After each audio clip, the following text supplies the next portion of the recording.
جان سلام علیکم. السلام علیکم. معلم جان خوبی سلامتی و فرزندگی بشه همه طرف چینجا یک قصه برای معلم رو میزنیم. کدوم معلم؟ او اون معلم شما معلم ای باشه. این کدو ما معلمو. ها کدو ایرا بیرو. معلم جان خیلی کم ترک دیرشید. تو اگه جو مدی خدر کدیو؟ معلم جان خیلی ها خاطی کدو بوده سری پاورودا. ها کم ترک دیرشید. کدو خربزه روزمون. ها تو چو در میکنی نه همه با درس اومده خودت در میکنی. معلم جان کم ترک دیرشید نه دفترم پاپکم هم مشغول. این چی خیلی دفتره ها؟ این چی خیلی دفتره؟ دفتر آخی.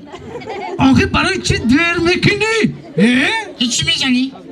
چی میزنم؟ ها تو برای درس تیاری یا نه؟ ها تیارم. کنی گفزن؟ من آینده میخوام رنگ شما معلم شم که تمام مردم محله افتخار کنن که همیشه اکتبش. یک مسئله. هم خیلی استاد دارم. ها میفرد اگه معلم شوی. میفرم معلم شم رنگ شما درس بده معلم. خب این اما. ها گویا که شما معلم من طلبه. ها کنی مرا درس ده. اینا. این عادل کدوم. کدو. این از بدله سیچوم. نصیب سیزدوم. الهام رادوم. تو دکجو میکردی. بچه اومد معلم آخی. شما معلمه؟ حاجی من گفته که من طلبه شما معلمم خیلی بود. این عادل کدوم دکجو میکردی. تو عیب شرمنه بگی. من کدو چی نیده بودم آخی؟ ای معلم جان. ای معلم. میدونی چی؟ وقتی دانشجو بودیم کو خب شهر وقتی دانشجو بودیم من زندگی میکردیم خلاصه خوابگاه دا بودیم قطعا عادل کدو خب باجرا سحر روز شدم تای دوم دا شیر فروشا شیر نمیفروشن آخی خب که عادل گفت که من دویده برام گفت یه لیتر شیر بخرم اکی یکم کورس بدگده یکم کورس همین دویده اومد تای دوم دا یک زنک چی فروخته شیر با گفت که ای شیری کیای؟ او زنک برای من گفت که شیری ما گفت که خاله جان شیری گاو نداری؟ زنده باشند امروز توی سیدمی جونه همین شبچه کجوده یک طرف کنم شبچه السلام علیکم شبچه بازی ما شبچه را با زبان تو چی گم بزنم با خطای مگاما پیرواد نکنه یک قصق شوه السلام علیکم شبچه مهربان امروز توی سیدمی جونه چی باید سیدمی پیرواد نچخیلی سیدمی پیرواد نداره شیرین شوه شکر شوه اولینش پیسر شوه نام پیسر رستم شوه پهلوان این دادا شوه بگذار که زندگی شما رنگ قنفی شیرین شکر باشه بگذار که همشه مهر باشه محبت باشه با خیتایی بگوی میگه با خیتایی رفتیم بگذار زندگی شما با مثل شیرین شکر باشه بگذار خیتایی من سین شکر یک قضا باری شبچه میزنه باشه خلاصه درس شیشتگی بودیم که عادل کدو اومد در اومد درس ده همه سلو وای برنه اومد و بود وای بخیر چخ خدام خیلی نویسیم نیسته که معلم اومد درس در اومد گفت که سلام بچه ها خیزه گفته سلام معلمه خب موضوع امروز چی بود؟ گفته معلمه جون درسی تربیوی ما درباره تعلیم و تربیه گپ بزنیم گفت چی به نفر قفادشتگی میخیزه گفت جاش یک عبدالله کدو خیستک گفت معلمه جان بخشش من شما رو ندیدم گفت که در روزیت گفته یک گاو اومد گوساله چیکار میکنه گفت معلمه جان گاو اومد گوساله میمکش یک قرصه بلند بزنیم به خاطر یک عبدالله جان اگه بزرگای ما چی میگه هر کسی که حافظ خدا آواز بتا هر کسی رقاصه رئیس و پلیس بتا گفته که پیچیندز در خدا چشم سیر کنه کسی تماشا بینه حزب دیر نکنه نوازی بیچاره دیل گرداش میسوزه تاوله که دایره چیره کفای دستاش میسوزه عرق تاجیکستان آدم مست بکنه بعد عرق نوشیدن پیان هنگاس بکنه هر کسی بانگ میزنه دیلش دوگ دوگ میکنه وقتی گیره دگزش لبی جاش توت میکنه اخدام خیلی آدم ها اینها پشیمان شوه خانهش سودا کنه محتاج آن شوه خدا آخری کار با آسانی حل شوه کسی قرصک میزنه نیم خیلی کل شوه یک قرصه با این نوجان شادی میزنه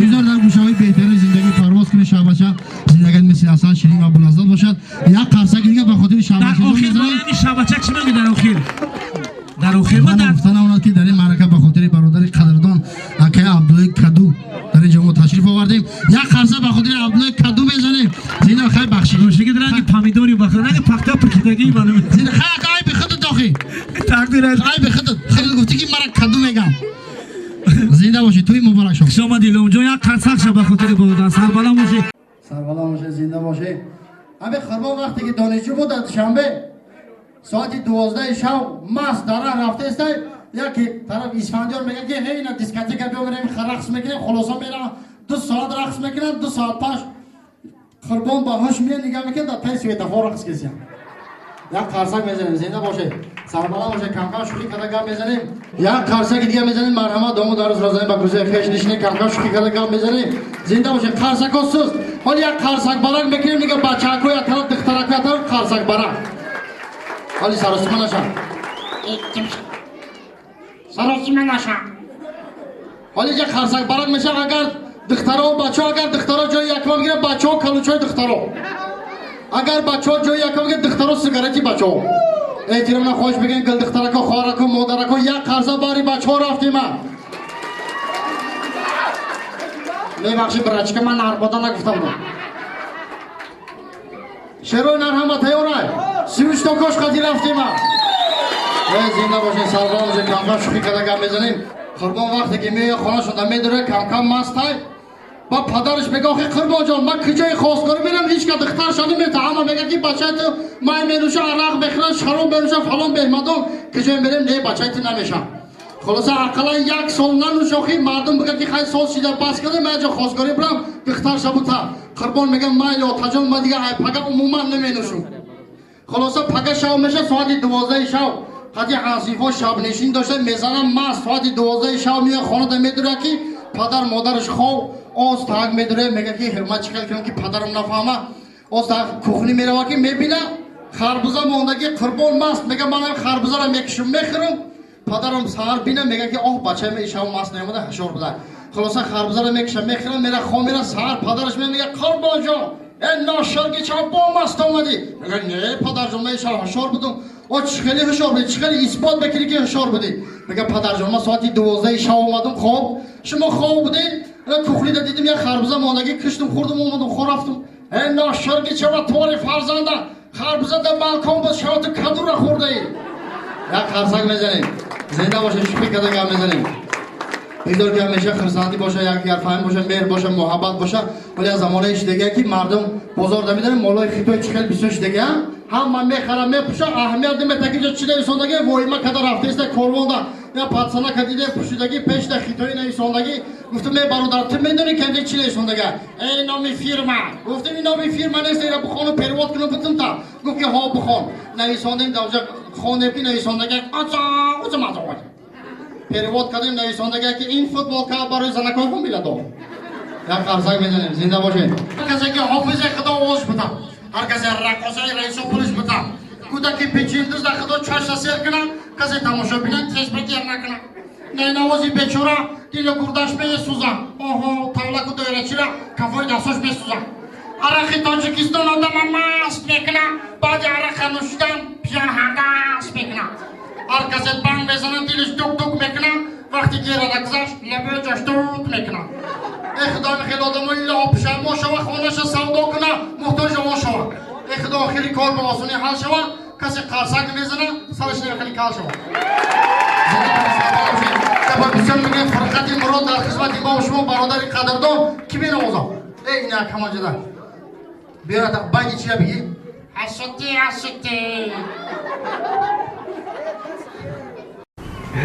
جگر جان ممکنه که هم موچت کنم دیوانه بعدای توی بعدای توی؟ خیلی که باشه توی گذشت البته مرا زنگ بزن من میام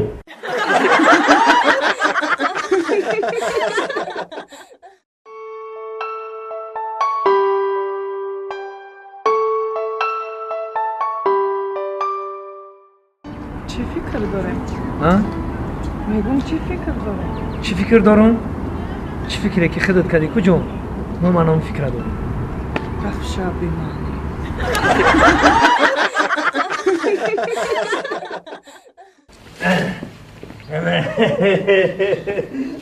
السلام علیکم السلام علیکم سازی الان بخیر الان بخیر چی خرساندی تو؟ او خرسان نشم خرم گم شد خر خرت گم شید چو خرساندی میکنی تو؟ من خرسان نشم خر گم ای شد برادر او موسورتا هزمتا اورتا اوتا همه خدمت خانه را میکنه چی خیلی تو خرساندی میکنی با جای زیخ شوی برای چی خرساندی؟ او برای چی خرساندم خیرته که خودم در بالای خر نبودم نه باشه خودم گم بشیدم